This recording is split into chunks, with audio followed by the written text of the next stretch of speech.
Eh bien, merci à la municipalité de Martigues et à tous les amis autour de la librairie pour ces invitations, pour ce formidable festival très varié, de très grande qualité, où l'histoire, dans sa dimension la plus populaire, ouvrière, mais pas seulement, a toute sa place. Et ce serait bien que beaucoup de communes s'emparent un petit peu de thématiques comme celle-ci et imitent un petit peu ce qui se passe à Martigues.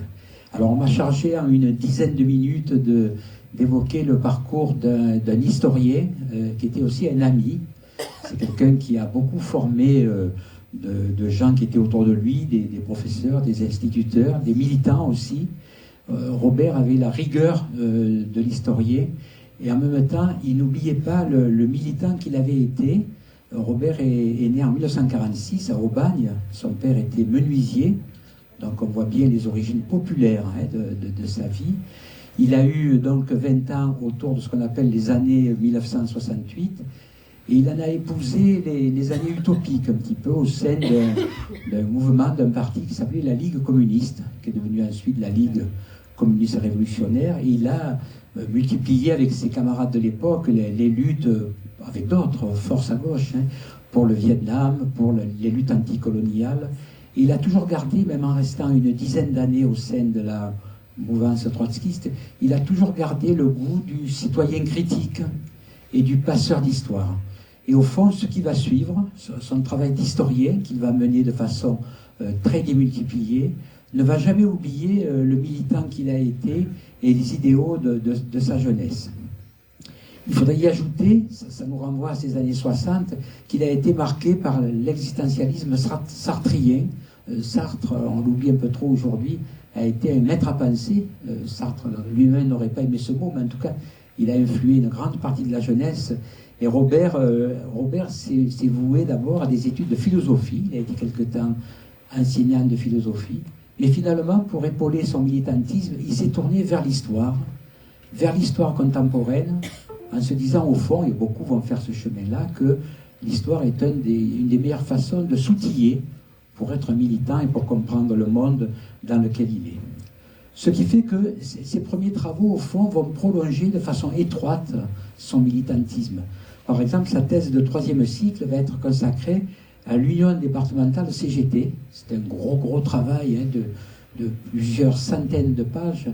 Lucien Molino, quand il en prend connaissance, dira toujours mais Robert Mancherini, il en sait plus que moi sur l'Union départementale CGT, moi qui y ai consacré ma vie.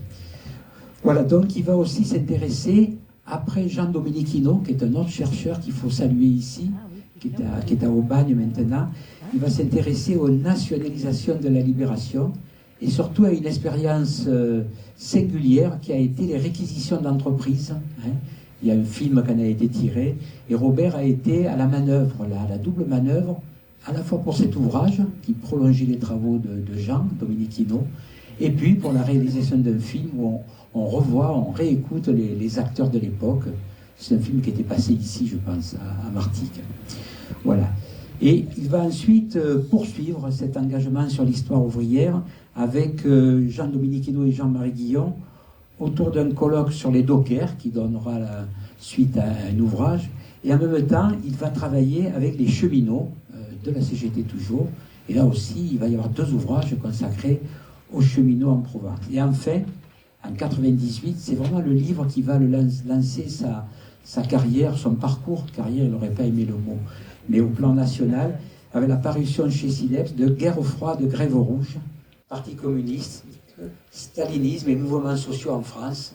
C'est un très bel ouvrage, très documenté, qui tord le cou, au fond, à une légende qui avait encore cours autrefois et qui, des fois, s'exprime ici ou là, disant que le Parti communiste voulait prendre le pouvoir entre 1944 et 1945.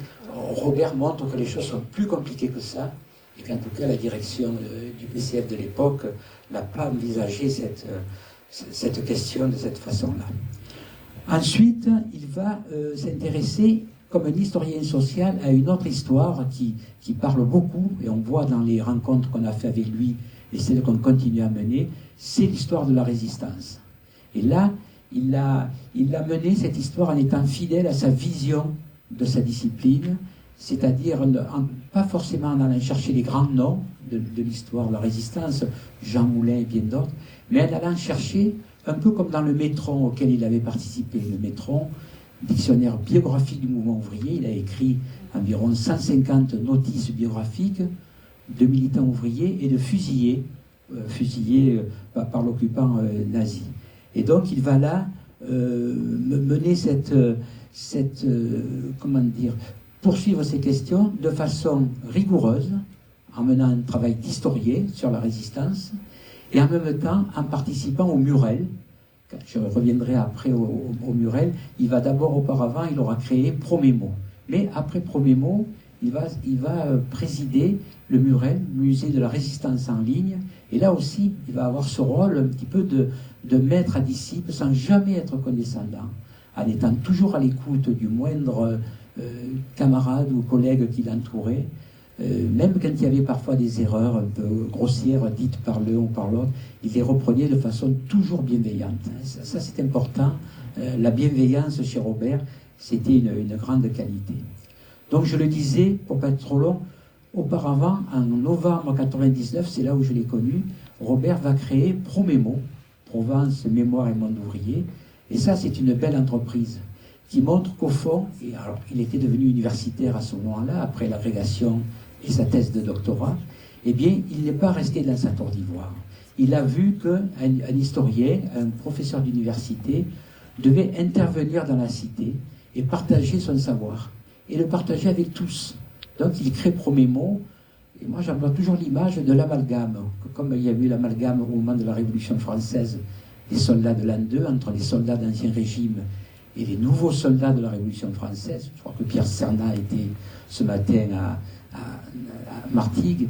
Et bien là, il va attirer à lui des professeurs, bien sûr, des collègues universitaires, Jean-Marie Guillaume, Jean-Dominique Hinault, des professeurs, Jean-Marie Paoli, qui est ici présent, professeur d'histoire, des instituteurs, c'était mon cas, mais des militants aussi, des militants associatifs, des syndicalistes.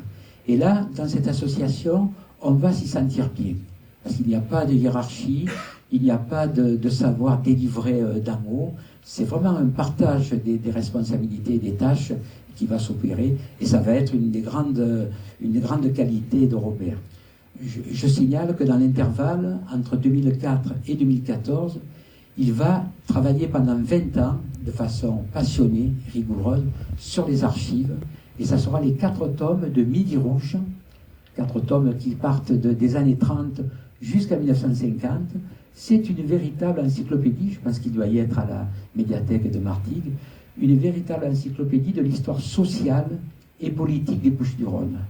Il était modeste parce qu'il aurait pu ajouter culturel aussi, parce qu'il fait écho à Jean Giono, à Marcel Pagnol, à toute une culture provençale qui, au fond, a accompagné le mouvement ouvrier, le mouvement social, la vie politique aussi. Donc, je vous invite à parcourir, en prenant votre temps, ces 4 tomes qui sont parus entre 2004 et 2014. Je ne les détaille pas, ils doivent être disponibles à l'entrée. Donc, pour finir un petit peu cette présentation trop rapide, il faut peut-être rappeler qu'il a aussi été quelqu'un qui était attaché au problème de son temps, et il a aussi consacré 1 ou 2 ouvrages, peut-être 2, à la question juive. Parce qu'en travaillant sur la résistance, ce qui l'a beaucoup intéressé, c'est ce que Vichy appelait les indésirables. Alors les juifs en premier lieu, mais les francs-maçons, les communistes, les syndicalistes, les socialistes, etc. Et donc, ces travaux sont centrés là-dessus, et sont centrés sur le fait que Marseille a eu une place souvent trop occultée dans l'histoire de la résistance, occultée au moment de sa libération, occultée aussi au moment des années d'occupation. Les plus grands leaders de la résistance, entre guillemets, passent par Marseille. Marseille est un lieu de passage. Ça, Robert l'expliquait mieux que ce que je suis en train de faire, mais Freinet, le directeur de combat, Berthier Albrecht, à qui il va consacrer une très très belle biographie, et bien d'autres, Jean Moulin, etc.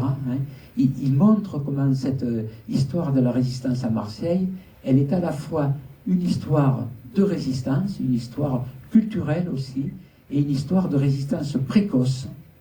Les résistants marseillais n'attendent pas les lendemains qui pourraient chanter trop tôt ou trop tard, il résiste tout de suite. Hein. Et en cela, il s'opposait à une histoire un peu trop parisienne, vue de loin, vue d'en haut, qui pouvait sous-estimer la résistance française et marseillaise. Je conclus avec les mots de Sylvie Orsoni qu'il a connu au Murel, parce que j'ai parlé trop peu du Murel, et Sylvie dit ceci: tout au long de ce parcours, Robert a pu expérimenter toute la palette des comportements humains, sans jamais reporter sur ses étudiants la condescendance qu'il a pu ressentir. On en dira deux mots dans le débat plus tard. Au contraire, il laisse le souvenir d'un pédagogue bienveillant, rectifiant avec tact les erreurs ou les emballements hasardeux, et ayant à cœur de permettre aux potentialités de chacun de s'exprimer. Parce qu'il faisait confiance, il donnait confiance à ceux qui doutaient, et ouvrait ainsi un espace de liberté. Elle terminait ainsi: mais n'est-ce pas cela que l'on attend d'un maître? Et n'est-il pas ainsi dans toutes ces si nombreuses entreprises, rester fidèle aux idéaux émancipateurs de sa jeunesse? Voilà, donc merci pour lui, merci pour Robert qui était un ami de Martine.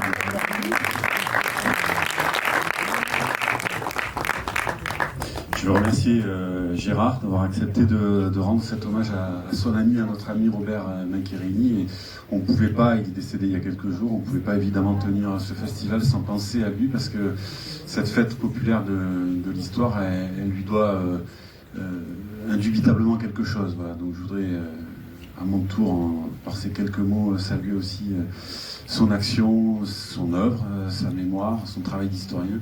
J'ai eu la chance de le croiser il y a quelques semaines avant Noël à la gare d'Aix-TGV. On avait eu quelques échanges et voilà, je n'imaginais pas qu'il allait nous quitter si vite, et on aurait sans doute aimé qu'il puisse venir participer à un moment donné à nos rencontres. Voilà, donc merci Gérard pour cet hommage, merci beaucoup.